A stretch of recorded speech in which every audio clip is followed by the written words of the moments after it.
Marc Chagall, né Moïse Zakharovitch Chagalov en 1887 à Vitebsk, en Biélorussie, était un artiste juif dont l'œuvre est profondément ancrée dans son héritage et sa spiritualité. Issu d'une famille modeste, il a grandi dans un shtetl, un village juif traditionnel où il a été témoin de la vie quotidienne simple et pieuse des juifs.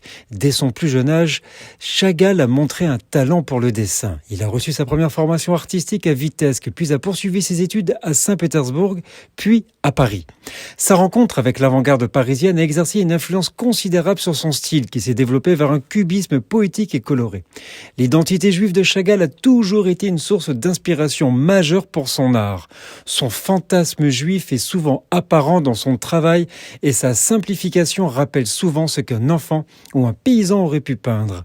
Ses peintures regorgent de symboles et de références à la religion et à la culture juive.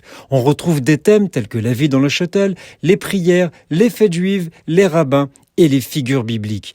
Bien qu'il ait été inspiré par des vues parisiennes et par divers paysages en France, le lieu de la plupart des œuvres de Chagall est le quartier juif de sa ville natale. L'influence du chassidisme qui prévalait dans sa famille est tout aussi importante. L'un des tableaux les plus célèbres de Chagall, Le violoniste vert, réalisé en 1912, représente un violoniste juif jouant sur un toit de Vitebsk.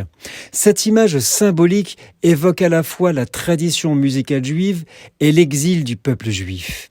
Le travail de Chagall n'est pas seulement une expression de sa judéité, il est aussi un message universel d'amour, de paix et de spiritualité.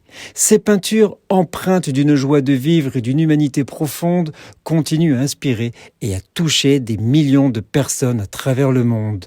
Nous sommes le 28 mars.